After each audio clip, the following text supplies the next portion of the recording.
So today, students, we are going to solve some equilibrium problem, and I'm trying to solve more than one problem. But इस problem को भी अगर हम अच्छे तरीके से समझ लेना तो मैं उम्मीद करता हूँ कि इंशाल्लाह बाकी जितने भी हैं ना प्रॉब्लम्स उन सब की आप लोगों को समझ आएंगी। मैं बहुत थॉरोली इस पूरे प्रोसेस को एक्सप्लेन करूँगा यहाँ पे कि कैसे जो है ना आप लोग इक्विलिब्रियम के प्रॉब्लम्स को ना हैंडल करेंगे। ठीक है, इक्विलिब्रियम के जो प्रॉब्लम्स होते हैं इन सब का बेसिक तरीका सॉल्व करने का सेम ही है। स्टेप्स आप लोगों ने फॉलो करने हैं, ठीक है, और उन स्टेप्स में ना आप लोगों ने बिल्कुल भी एक स्टेप को भी स्किप नहीं करना। अगर आप लोग स्टेप्स स्किप नहीं करते, हर चीज़ को बिल्कुल एक सिस्टमेटिकली लेके चलते हैं ना, ठीक है, तो आप लोगों के पास फिर आंसर एंड पे सही आ जाएगा। ठीक है, तो चलिए हम इस प्रॉब्लम से शुरू करते हैं और इस प्रॉब्लम की मैं आप लोगों को थोड़ा सा समझा देता हूँ कि ये हमारे पास यहाँ पे इन्होंने एक डाइविंग बोर्ड दिया हुआ है बेसिकली। ठीक है, ये है एक डाइविंग बोर्ड। इस डाइविंग बोर्ड को यहाँ से एक बोल्ट के ज़रिए जो है ना क्लैम्प किया हुआ है। ठीक है, ये बोल्ट लिखा हुआ है। ठीक है, इस बोल्ट के ज़रिए क्लैम्प किया हुआ है और यहाँ पे एक सपोर्ट के तौर पे ना इन्होंने इधर एक फुलक्रम दिया हुआ है। ठीक है, ये जो आप लोगों को नज़र आ रहा है रेड कलर का फुलक्रम है। ठीक है, आगे जाके फिर इस एंड पे बिल्कुल एक स्टूडेंट खड़ा है। ठीक है, और वो स्टूडेंट यहाँ पे खड़ा है और यहाँ से बिल्कुल बेसिकली जंप करने की कोशिश कर रहा है। ये इस तरह का प्रॉब्लम है। ठीक है, अब इस प्रॉब्लम में से इन्होंने हमसे कुछ सवालात पूछे हैं। ठीक है, और हमें कुछ डेटा दिया हुआ है। सबसे पहले मैं आपको बताता हूँ कि डेटा क्या है के बारे में। डेटा ये है कि ये जो हमारे पास ये डाइविंग बोर्ड है ना, इसकी लेंथ हमारे पास गिवन है वो है 5 मीटर। ठीक हो गया। अच्छा, ये सी जो गिवन है ना, ये है इसका सेंटर। ठीक है, सेंटर ऑफ मैस, ये ज्योमेट्रिकल सेंटर भी आप इसको कह सकते हैं, और यहाँ पे ये सेंटर ऑफ मैस है बेसिकली। ठीक हो गया, चूंकि ये यूनिफॉर्म शेप है तो इस वजह से इन दोनों का सेंटर, ज्योमेट्रिकल सेंटर और सेंटर ऑफ मैस दोनों क्या है हमारे पास सेम है। अच्छा, ये हमारे पास फुलक्रम है और इस फुलक्रम की जो लेंथ है ना इस एंड से वो है हमारे पास कितनी 1.5 मीटर है। ठीक हो गया। अच्छा, तो सारी बात ये सेंटर है तो सेंटर हमारे पास एग्जिस्ट करेगा किस लोकेशन पे 2.5 मीटर पे। इस एंड से या इस एंड से देखें फ़र्क नहीं पड़ता। ये जो डाइविंग बोर्ड है ना, इसका मैस गिवन है वो है 15 kg। ठीक हो गया, 15 kg। और ये जो स्टूडेंट है ना, इसका मैस बी गिवन है वो है हमारे पास 45 kg। ठीक है, तो ये जो दो वेट, ये दो हमारे पास मैसेज गिवन है। ठीक है, और ये हमारे पास इस प्रॉब्लम का इन्होंने बताया हुआ है कि इस तरह करना है। अब हमसे वो डिमांड क्या कर रहे हैं, रिक्वायरमेंट्स क्या है, इस प्रॉब्लम में हमसे पूछ क्या रहे हैं। वो कह रहे हैं कि अगर ये पूरा सिस्टम जो है ना, ये सिस्टम है, ठीक है, अगर ये पूरा सिस्टम इक्विलिब्रियम में हो तो इक्विलिब्रियम कंडीशन में ये फुलक्रम कितनी फोर्स एग्जर्ट कर रही होगी इस डाइविंग बोर्ड के ऊपर, और यहाँ पे ये जो बोल्ट के ऊपर कितनी फोर्स लग रही होगी। तो बेसिकली हमने यहाँ पे इसकी फोर्स और इसकी फोर्स ये दोनों फाइंड करने हैं। ठीक है, अब आप लोगों को मैं बताता हूँ कि हमारे पास एक टर्मिनोलॉजी यूज होती है सपोर्ट की। ठीक है, सपोर्ट सपोर्ट एक इंग्लिश का एक आम सा लफ्ज़ है जिसको आप समझ सकते हैं। सपोर्ट का मतलब किसी चीज़ को हेल्प आउट करने के लिए बेसिकली यूज़ होता है। ठीक है, सपोर्ट का मतलब यही होता है। ठीक है, यहाँ पे सपोर्ट का मतलब ये होता है होल्ड करना। ठीक है, सपोर्ट टू होल्ड। ठीक है, किसी चीज़ को काबू में रखना, किसी चीज़ को होल्ड करना। अब ये जो फुलक्रम है ना, ये सपोर्ट है। ठीक है, इसने क्या किया हुआ है, इस डाइविंग बोर्ड को इधर गिरने से रोका हुआ है। ठीक है, अच्छा, चूंकि यहाँ पे जब ये स्टूडेंट इस फुलक्रम के अबाउट, अगर ये यहाँ पे इधर खड़ा होता है ना, तो ये बोर्ड क्या होगी, ये ऐसे करके ना, ये जो हमारे पास डाइविंग बोर्ड है ना, ये बेसिकली ऐसे करके रोटेट होगी। ठीक है, इस चीज़ की, इसकी रोटेशन को रोकने के लिए इन्होंने यहाँ पे क्या कर दिया, एक बोल्ट लगा दिया। ठीक है, तो सपोर्ट क्या होते हैं, सपोर्ट्स होते हैं हमारे पास। सपोर्ट्स मोशन को रोकने के लिए ना बेसिकली डिवाइसेस समझ ले या जो भी हो। ठीक है, लेकिन वो बेसिकली क्या करते हैं, मोशन को रिस्ट्रिक्ट करते हैं। ठीक है, अब सपोर्ट्स के फिर डिफरेंट काइंड्स होती है। ठीक है, कुछ 3 डायमेंशनल मोशन को रिस्ट्रिक्ट कर रहे होते हैं, कुछ जो है ना रोटेशन को अलाउ करते हैं, लीनियर को रोकते हैं। मिसाल के तौर पे आप लोगों ने बॉल एंड सॉकेट जॉइंट का पड़ा होगा। अब वो जो जॉइंट है ना, वो यहाँ पे मैंने ड्रा कर दिया इसको ऊपर की तरफ, ठीक हो गया। अब अगर कोई चीज़ अननोन हो ना, ये अननोन है, एफ बोल्ड भी अननोन है, एफ भी अननोन है, ना इसकी डायरेक्शन का हमें पता है और ना ही इसके मैग्नीट्यूड का हमें पता है। तो यहाँ पे आप इसको ऊपर लगाएं या नीचे की तरफ बेशक लगाएं, ठीक है। इससे फाइनल आंसर जो है ना, इस पर कोई फ़र्क नहीं पड़ेगा। वहाँ पे जो चेंजेस आएंगी ना, वो चेंज आएंगी, कौन सी चेंज आएगी। अगर आप लोगों ने मिसाल के तौर पे मैंने इसको ऊपर शो कर दिया, लेकिन रियलिटी में ये फोर्स जो है ना नीचे की तरफ लगनी चाहिए थी, तो एंड पे आंसर में खुद ब खुद एक नेगेटिव साइन अपीयर हो जाएगा और वो नेगेटिव साइन हमें बताएगा कि भैया आपने जो इनिशियली जब आप फ्री बॉडी डायग्राम बना रहे थे ना, तो आपने इसकी डायरेक्शन ऊपर शो की थी, अब जाके उसको नीचे कर दो, ठीक हो गया। ये इसकी इंडिकेशन होगी हमें कहाँ पे, एंड पे जब हमारे पास आंसर निकलेगा। अगर ये वैल्यू नेगेटिव आ गई ना, तो हमारे पास इसकी वैल्यू क्या होगी, हम उसको कह देंगे, वहाँ पे एक स्टेटमेंट दे देंगे कि जो हमने डायरेक्शन इसकी अज्यूम की थी ना, क्योंकि अननोन चीज़ है ना, अब यहाँ पे हम अज्यूम कर रहे हैं कि इसकी डायरेक्शन मैं कह देता हूँ ऊपर की तरफ, तो उसकी वैल्यू क्या होगी, वो हमारे पास क्या आएगी, नेगेटिव में आएगी। लेकिन चलिए मैं इसको कह देता हूँ कि यहाँ पे इसकी ये चूँकि अननोन है, तो एफ बी ऊपर की तरफ एक फोर्स लग रही है बोल्ट की तरफ से। एक हमारे पास है यहाँ फुलक्रम की फोर्स है, इसको मैं कह देता हूँ कि ये नीचे की तरफ लग रही है, मेरी मर्जी, मैं इसको जहाँ मर्जी लिख दूँ, क्योंकि अननोन है ना, एफ है और ये अननोन है। इसके अलावा यहाँ पे हमारे पास बाकी फोर्सेस नहीं है, ठीक हो गया। तो ये जो डिस्टेंसेस है ना, इसको मैं थोड़ा सा मैं लिख देता हूँ, जहाँ से ये 1.5 मीटर और ये है हमारे पास यहाँ से ऐसे करके 5 मीटर टोटल कितना है, 5 मीटर है, ठीक है। तो जाहिर बात है, अब आप लोगों को पता होगा कि सेंटर जो होगा ना, वो हमारे पास 2.5 मीटर के ऊपर होगा। इसको मैंने लिखने की वो नहीं करनी, ठीक है। ये आप लोग के पास 2.5 मीटर के ऊपर होगा, ठीक है। अच्छा, अब यहाँ पे एक और फोर्स भी आ रही है, कौन सी फोर्स, अच्छा ये नोन है, इसलिए मैंने इसको नीचे शो कर दिया। वेट हमेशा नीचे की तरफ ही एक्ट करता है। बोर्ड का जो मैस है वो है 15 किलोग्राम, तो अगर आप इसको वेट निकालना चाहिए तो 10 से मल्टीप्लाई कर देते हो, 150 न्यूटन। इसको भी मैं नीचे शो कर देता हूँ। ये हमारे पास नोन चीज़ें हैं, ये आ गया। जो चीज़ें अननोन है उसकी डायरेक्शन के बारे में मैंने कोई जो है ना वो फिक्र नहीं की, बस मैंने कह दिया कि भाई ये डायरेक्शन है। एंड पे हमें पता चल जाएगा कि इसकी असली डायरेक्शन क्या है, लेकिन ये हमें इतना पता है कि या ऊपर होगी या नीचे होगी, ठीक है। अब इस सिस्टम को ना हम सॉल्व करते हैं। अब यहाँ तक हमें जो है ना वो फ्री बॉडी डायग्राम ये हमने बना दी। अब इस फ्री बॉडी डायग्राम के ऊपर ना यहाँ पे मैं आप लोग को एक कमेंट देता हूँ। ये जो सारी की सारी फोर्सेज है, ये कोप्लेनर फोर्सेज है। ये देखें ना, एक प्लेन के अंदर, इस बोर्ड का जो प्लेन है ना, इस प्लेन के अंदर ये सारी की सारी फोर्सेज क्या कर रही है, एग्जिस्ट कर रही है। तो हम वो जो कंडीशंस थी ना हमारे पास, first equation of equilibrium, condition of equilibrium, वो हम यहाँ पे अप्लाई करेंगे। सबसे पहले जो हमारे पास कंडीशन थी वो थी summation of F of x is equal to 0। और यहाँ पे मैं इसके साथ एक चीज़, एक एरो डाल देता हूँ। ये जो एरो है बेसिकली, ये एरो हमें बताएगा कि जब हम इस इक्वेशन को, इस इक्वेशन के अंदर वैल्यूज़ पुट करेंगे ना, तो जो फोर्सेस राइट डायरेक्शन यहाँ पॉजिटिव एक्स एक्सिस के अलाउंग होगी ना, पॉजिटिव एक्स एक्सिस, वो हमारे पास पॉजिटिव होगी, और जो नेगेटिव के अलाउंग होगी वो क्या होगी, नहीं, ये कन्वेंशन है, नेगेटिव होगी, सिंपल, ठीक है। आप लोग इसको उल्टा भी लिख सकते हैं, आप इस दूसरे वाले को, इसको भी आप वो कह सकते हैं पॉजिटिव। एंड पे आप लोगों के पास आंसर पे कोई नहीं फर्क पड़ने वाला, ठीक हो गया। बिल्कुल भी इस बारे में परेशान होने की ज़रूरत नहीं है। अब यहाँ पे हम देखें तो एक भी फोर्स जो है ना वो एक्स डायरेक्शन में नहीं है, इसमें कोई भी डायरेक्शन एक्स एक्सिस, अगर हम इसको ऐसे कर दें, यहाँ पे इस पूरी सिस्टम को हम, ये एक्स है, ये वाई, इस प्लेन में अगर हम इसको लें तो यहाँ पे एक्स डायरेक्शन में कोई भी फोर्स नहीं लग रही, ठीक है। ये कोप्लेनर है, लेकिन एक्स डायरेक्शन में कोई भी फोर्स नहीं लग रही। अब हम कहते हैं कि अगर एक्स डायरेक्शन में फोर्स नहीं लग रही तो वाई में तो लग रही है, तो हम कह देते हैं summation of F of Y should be equal to 0। इस कंडीशन को भी आप लोगों ने सेटिस्फाई करना है। इसके साथ मैं एक ये निशान लगा देता हूँ एरो। इसका मतलब है कि जो फोर्सेस अपवर्ड है वो पॉजिटिव, जो डाउनवर्ड है वो नेगेटिव, ठीक है।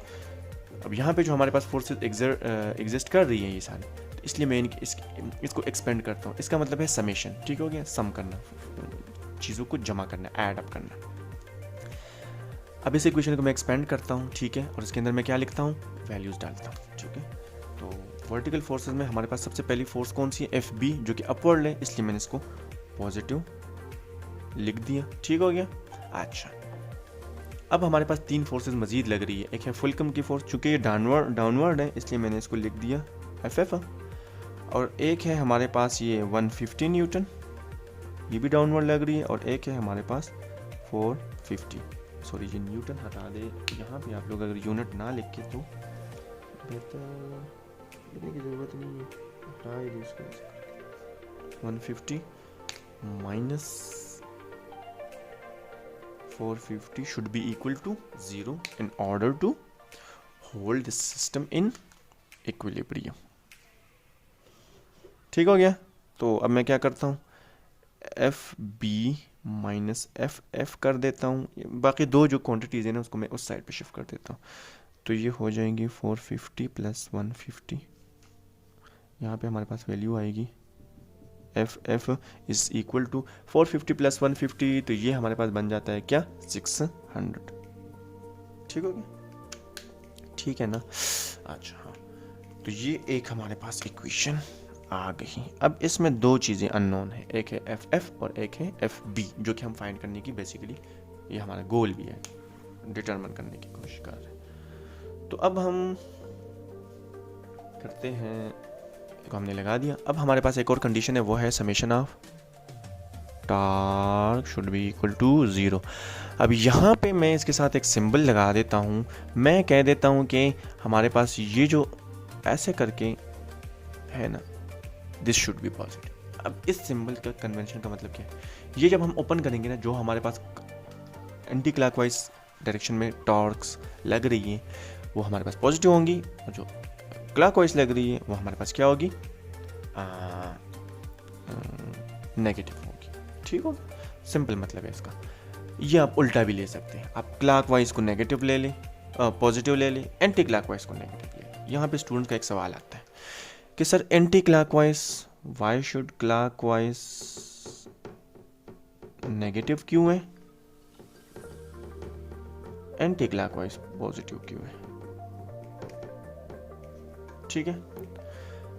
मैं यहाँ पे एक कमेंट दे रहा हूँ, ये जस्ट कन्वेंशन है, ठीक है। इन्होंने कह दिया anti clockwise positive, clockwise negative है, इससे ना तो प्रॉब्लम्स पे कोई फ़र्क पड़ता है, ना हमारे पास कैलकुलेशन पे कोई फ़र्क पड़ता है। अगर आप इसको उल्टा कर दें, क्लॉकवाइज को आप पॉजिटिव कह दें, एंटी क्लॉकवाइज को आप नेगेटिव कह दें, फ़र्क कहाँ पे आता है।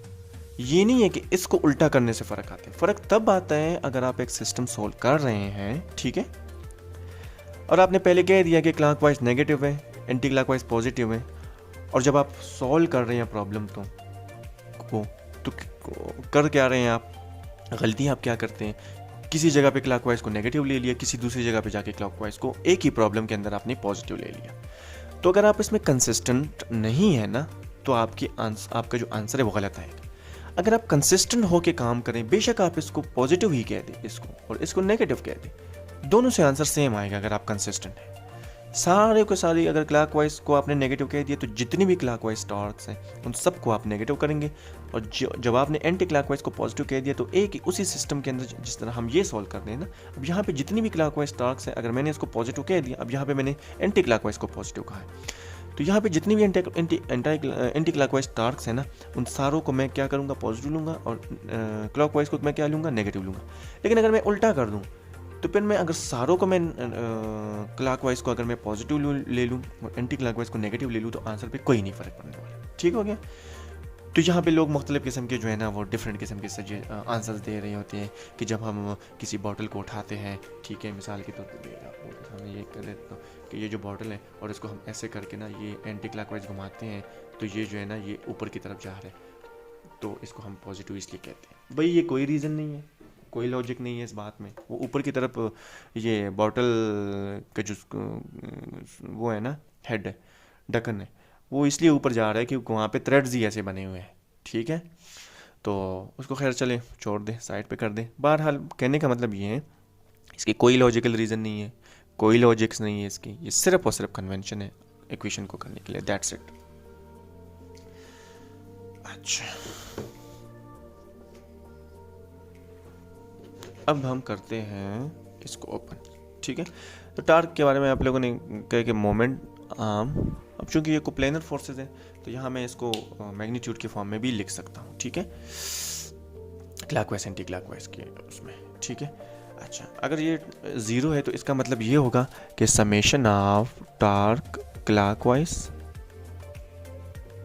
Is equal to summation of torque anti clockwise.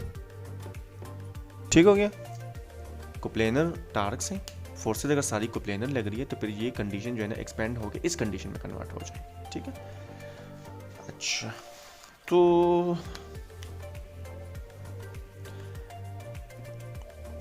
अब मैं ये समेशन लगा रहा हूँ, क्लॉकवाइज को मैं एक साइड पे करता हूँ, एंटी क्लॉकवाइज को मैं दूसरी साइड पे करता हूँ। ठीक हो गया, अब यहाँ पे देखिए, यहाँ पे हमारा सेंट्रल पॉइंट कौन सा है, ये है हमारा सी सेंट्रल पॉइंट। ठीक है, अब इसके अबाउट हम सारी की सारी कैलकुलेशन कर रहे हैं, सी के अबाउट। ठीक है, यहाँ पे मैं आप लोगों को एक बात और बता देता हूँ, आप लोग ये कैलकुलेशन, ये इक्वेशन जो मैं अप्लाई कर रहा हूँ ना, ये आप इस पॉइंट के ऊपर भी कर सकते हैं। चलिए मैं इसको कह देता हूँ, ये ए पॉइंट है, ये ए पॉइंट है, ये सी पॉइंट है, ये ई पॉइंट है। आप लोग ये जो मैं अभी कैलकुलेशन करने जा रहा हूँ, ये आप ए के अबाउट भी कर सकते हैं कि आप ए को एक्सेस ऑफ रोटेशन मान के ये सारी की सारी एंटी क्लॉकवाइज क्लॉकवाइज डिफाइन कर दें।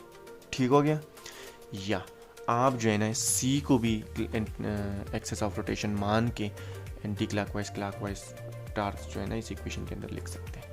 ई को भी आप लिख सकते हैं, बिल्कुल लिबर्टी है, कोई इसमें रिस्ट्रिक्शन नहीं है, जो मर्जी आप लिख लें। ठीक है, अब बुक में उन्होंने सी के ऊपर किया हुआ है, सी को उन्होंने माना हुआ है कि सेंटर ऑफ रोटेशन है। मैं इसको ना चले बुक से हट के ना हम कहते हैं कि ए के अबाउट हमें इसको लेते हैं। ठीक है, कंसेप्ट आप लोगों को आना चाहिए, कोई इसमें जो है ना वो नहीं है कि आप लोग किस एक्सेस के अबाउट कर रहे हैं। जो एक्सेस आप लोग लेते हैं, एक्सेस ऑफ रोटेशन लेते हैं, पॉइंट ऑफ रोटेशन लेते हैं, वो आप ले सकते हैं। यहाँ पे मैं इसको करता हूँ चले ए के अराउंड।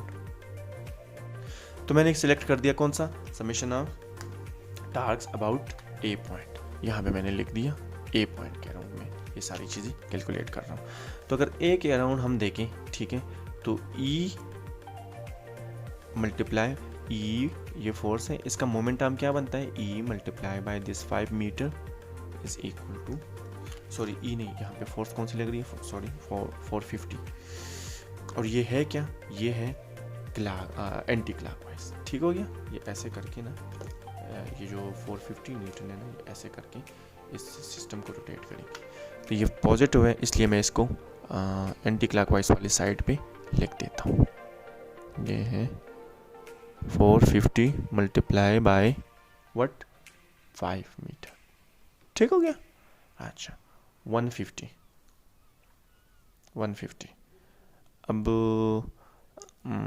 अब ये इसको देखिए 150 अबाउट ए, इसकी रोटेशन क्या बन रही है 150 मल्टीप्लाई बाय 2.5 मीटर, क्योंकि इसका यहाँ से जो देखिए ये चूँकि 5 मीटर है, ये सेंटर पे है, तो यहाँ से यहाँ तक का जो डिस्टेंस है वो कितना है 2.5 मीटर। तो ये हो जाएगा, इसको मैं थोड़ा सा एक मिनट,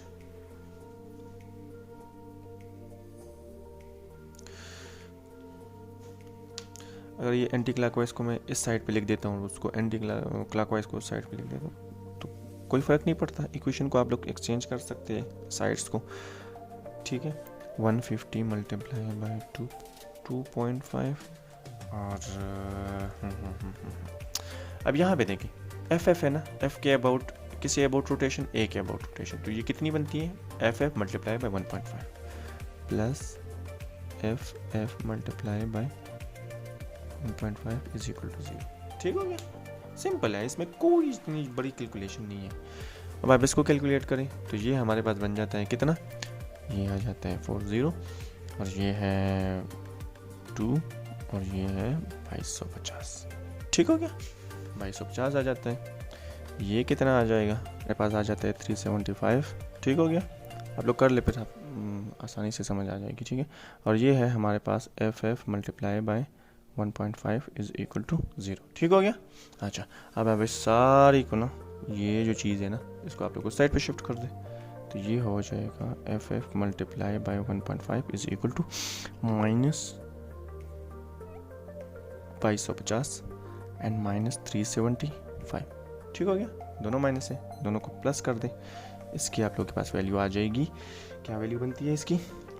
ये आप लोगों के पास बनती है 5, ये बनती है 2, और ये फिर आप लोगों के पास 3 और 2 और ये 6 और ये, तो ये आप लोगों के पास वैल्यू आ गई। ठीक है, लेकिन इसके साथ एक माइनस भी है यहाँ पे, एफ एफ मल्टीप्लाई बाई 1.5। ठीक हो गया। चलिए मैं इसको सेट पे थोड़ा सा मजीद फिर जो है ना लिख लेता हूँ, इसको आप लोग फिर नोट डाउन कर लें।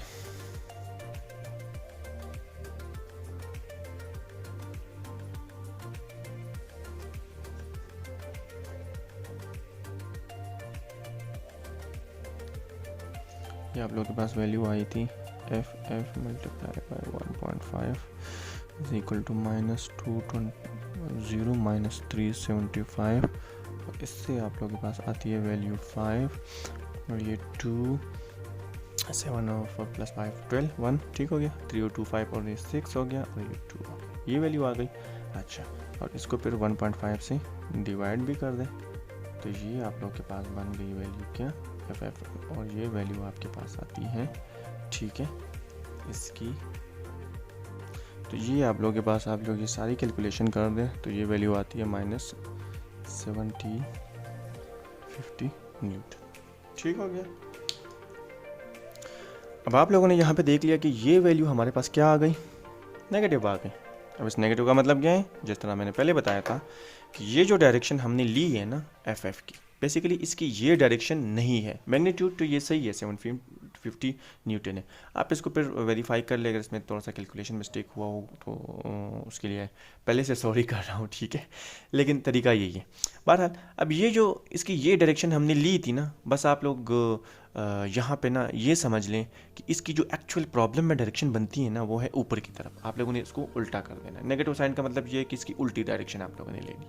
तो एफ एफ की एक्चुअल डायरेक्शन क्या है, हमने अज्यूम नीचे की तरफ की है, एक्चुअल डायरेक्शन इसकी क्या है, अपवर्ड है, ये वाली डायरेक्शन बनती है।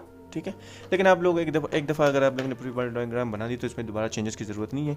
इस नेगेटिव के कमेंट में आप लोग लिख देंगे कि एफ एफ की जो एक्चुअल डायरेक्शन है प्रॉब्लम में वो है हमारे पास कौन सी, अपवर्ड डायरेक्शन है, डाउनवर्ड डायरेक्शन नहीं है, इसलिए मेरे पास यहाँ पे नेगेटिव आ गया। ये इस चीज़ की आइडेंटिफिकेशन है।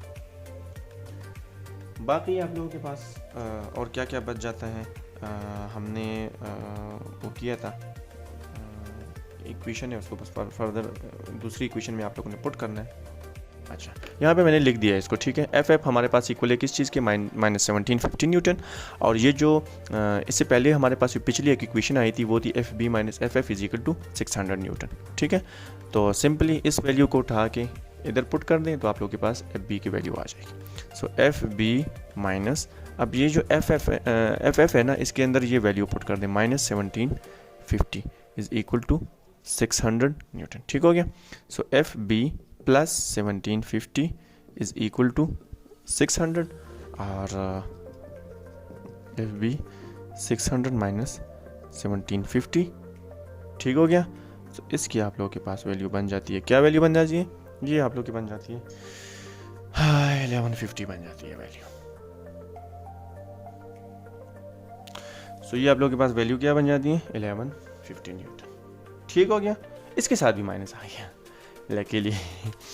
अब इस माइनस का मतलब ये है कि ये जो आप लोगों ने फोर्स लगाई है ना, इसकी एक्चुअल डायरेक्शन क्या बनती है, डाउनवर्ड की तरफ बनती है। लेकिन इनिशियली चूंकि आप अज्यूम कर रहे होते हैं, आप लोग को नहीं पता होता अननोन्स का, तो आप लोग इस तरह के वो कर जाते हैं। लेकिन इससे आप लोगों के मार्क्स पे और ना ही कैलकुलेशन पे कोई फ़र्क नहीं पड़ने वाला। ठीक है, बल्कि आप लोगों की अंडरस्टैंडिंग और भी अच्छी है। नेगेटिव का आंसर आ गया। नेगेटिव का मतलब ये है कि ये जो इसकी वैल्यू तो ठीक है, मैग्नीट्यूड तो यही है, लेकिन इसकी जो डायरेक्शन है एक्चुअल प्रॉब्लम में इसकी डायरेक्शन कौन सी होनी चाहिए, जो हमने अज्यूम की है ना उसकी अपोजिट होनी चाहिए, सिंपल। तो ये थी इक्विलिब्रियम, और ये थे आप लोगों के एक सवाल मैंने आप लोगों के सामने सॉल्व किया। ठीक है, उम्मीद है आप लोगों को समझ आ गई होंगी। फिर भी अगर आप लोगों के जहन में कोई सवाल है, कोई क्वेश्चन है, कोई किसी किस्म की भी एम्बिग्विटी है, तो आप लोग मेरे साथ शेयर कर सकते हैं ग्रुप में। इंशाल्लाह मैं उसको सॉल्व करने की कोशिश करूँगा।